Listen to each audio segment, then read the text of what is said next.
We're on problem 39. And it says, which ordered pair is the vertex of f of x is equal to x squared plus 6x plus 5? Now, finding vertexes of parabolas, there's a formula, and negative b over 2a, but you might forget that when you turn 30 years old. And the whole goal of this isn't just to pass an algebra exam, is to learn algebra. And then when you learn calculus, you'll learn actually a much easier way to figure out minimum and maximum points. But there's actually an intuitive way of doing it in algebra as well. What we have to do is just write this in that form where we have it. Let's see, we could write it in, if we could write this function, if we could write it in the form like this, f of x is equal to a times x plus or minus something, I don't know, b squared plus c. Then we know the vertex happens when x is equal to b, right? Because if you look at this form of a parabola, and you can write any of these in this form, then you say, okay, this term right here is always going to be positive. So the minimum point of this parabola is when this term is equal to 0. And then the minimum point of this term happens when x is equal to b, when this term is equal to 0. Right? And so the vertex becomes xb comma c. So let's do that with this. And you could memorize it. I mean, it ends up being minus b over 2a, but let's just actually solve it, because I want you to have the intuition. F of x is equal to x squared plus 6x plus 5. And I wrote a gap there for a reason, because we're essentially going to complete a square. We want to turn this x squared plus 6x plus something into a perfect square. And you've hopefully have some practice completing the square. What number is half of 6? Because when we square it, if we do x plus a squared, that equals what? X squared plus 2ax plus a squared. So if we map that to that, x squared is x squared, right? 2ax is equal to 6. So a would be equal to 3. And if a is equal to 3, a squared would be equal to 9. And you can't just add a 9 to one side of equation. You could either have to do it to both sides, or you have to do something to offset that. So if we added a 9 here, let's just subtract a 9 as well, right? So then we get x squared plus 6x plus 9 plus 5 minus 9. So this right here, this part of it, that's equal to x plus 3 squared. And then this part, 5 minus 9 minus 4. And there, we got it into our format that we needed.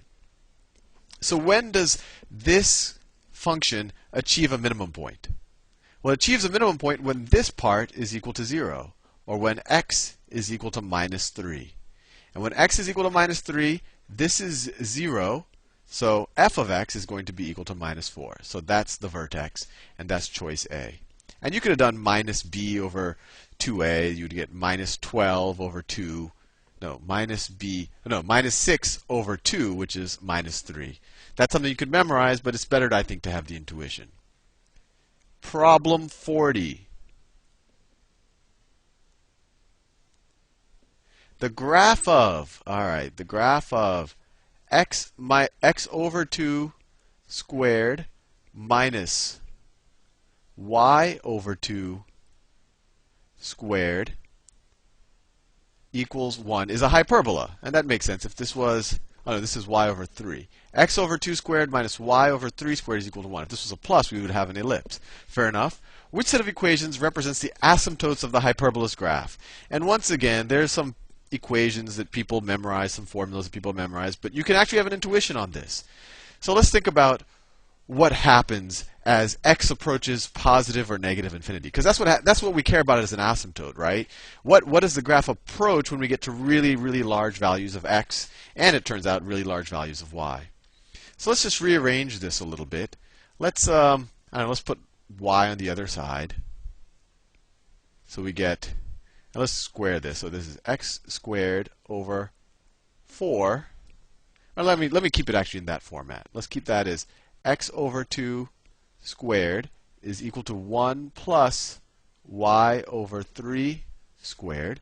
Let's subtract 1 from both sides. So you get x over 2 squared minus 1 is equal to y over 3 squared. And now let's multiply both sides by 3 squared, right? Or let's multiply both sides by 9, right? Let's do that. Actually, let me just, to simplify this, let me rewrite this. I wanted to keep it in that form, but let me just, that's the same thing as x squared over 4 minus 1 is equal to y squared over 9. Multiply both sides by 9, and I'm going to switch the sides so we get y here. So you get y squared is equal to 9 over 4 x squared minus 9. All right, and that's about as far as we can get just with straight up algebra. But when we think about asymptotes, those are points that the graphs will never reach, but it'll get close to. So we have to think about what happens when x gets really large and correspondingly y gets really large. Well, as x gets really large, so as x approaches infinity, and you'll learn this in pre-calculus and calculus, these are limits, but it's really a very intuitive concept. As x gets really large, this minus 9 doesn't matter much. This term starts to dominate it, right? These terms matter a lot more than this minus 9. So as x approaches infinity, y squared is approximately equal to 9/4 x squared. And now we could take the square root of both sides of this, so you get y is approximately equal to plus or minus 3/2 x. And those are the actual asymptotes. Y equals 3/2 x, and y is equal to minus 3/2 x. And that's actually choice A. And, well, I won't go into the actual instruction of how you would think about graphing. Actually, why not? Why don't we just do that? We know what the asymptotes are. Let's actually think about how you would graph this. So if you were to draw the, it's all about learning, not just about assessing. If I were to, that's the x and y axis. And they tell us our asymptotes, 3/2 x and minus 3/2 x. So 3/2 x, that's the slope of 3/2 is 1.5. So it's a slope that would look something like, let me get the line tool out. So plus 3/2 x might look, x would look like that. So plus 3/2 x would look something like that.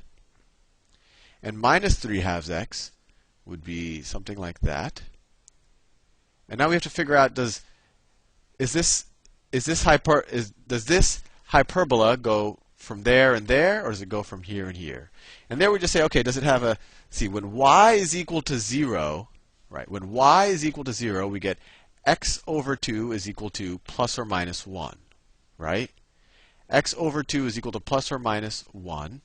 So you could say x squared, right. So you actually get x would be there.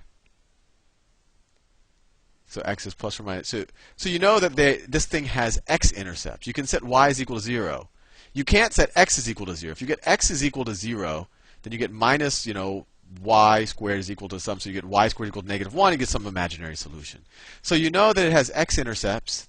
And you know that these are the asymptotes. So if you wanted to draw the graph, it would look something like that. I know that's not a great drawing, but hopefully it serves the purpose. But anyway, the choice was A, and hopefully you learned a little bit about asymptotes. Next problem. 41. Which of the following represents a hyperbola? Let me copy those. No, which of the following represents a parabola? They want to know. Oh, that's too small. I don't think you can see that. Get a bigger version of it. All right, that's a bigger version. There you go. Which of these represents a parabola? Well, we could just go one by one. This is a circle, right? That's a circle. Then you could graph if you like. This is an ellipse, right? Where you just kind of weight the y's and the x squareds a little bit. This is an ellipse. If this was a negative, this would be a hyperbola. Ellipse. This one's a hyperbola because you have this negative here. Hyperbola. Now this one might not look like a traditional parabola, but it really is, right? Because if I were to divide both sides of this by 4p, I get x is equal to 1 over 4p times y squared. So it's a sideways parabola, right? It looks something like this. If that's the x and y axis, the graph will look something like this. It's going to be a sideways parabola, but it's a parabola nonetheless. So the choice is C. Choice is C. I think I have time for at least one more. Problem 42. They give the following equation. We paste it here. All right, and they say, what is the standard form of the equation of the conic section above? And essentially, they want us to complete the square with the x's and the y's, so we get that, x minus something squared over some constant, plus or minus y minus something squared over some constant. So let's do that. So let's group the x and the y terms. So you get 4x squared minus 16x plus something, right? That's how we're going to complete the square. And then you get minus 5y squared. So let me just minus, and I'll do plus 5y squared. And then we have a minus here, so it becomes plus 30y. And then you have out here, you have a minus 9 is equal to 0. And just to simplify it, let's factor a 4 out of this part. So you get 4 times x squared minus 4x plus something minus, let's factor a 5 out, 5 times y squared plus 6y, probably plus something. Now let's add the 9 to both sides, is equal to 9. All right, so let's think about it. If we wanted to complete the square here, what do we put here to make this a perfect square? Well, if this was a plus 4, then this would be x minus 2 squared, right? So we're adding a 4 here, right? But we're really adding a 4 times a 4. We're really adding a 16 if you think about it. If I were to redistribute this, I just added 16, right? So if I add 16 to one side of the equation, I have to add 16 to the other side of the equation. So I'll add 16 there. And to make this a perfect square, let's see, half of 6 is 3, so 3 squared is 9. So if I had a 9 here, but I'm really adding a 5 times a 9, right? I could redistribute the 5. I really added a 45. If I do it to one side of the equation, oh no, I added a minus 5 times 9. No, I caught myself. I added a minus 5 times 9. So I'm really subtracting 45 from that side. So I have to subtract 45 from that side. And so this simplifies to 4 times x minus 2 squared, right? That's x minus 2 squared, minus 5 times, this is y plus 3 squared, is equal to, let's see, 9 plus 16 is 25, 25 minus 45. Let's see, have I made a mistake someplace? 25 minus 45. No, that's right. 25 minus 45 is minus 20.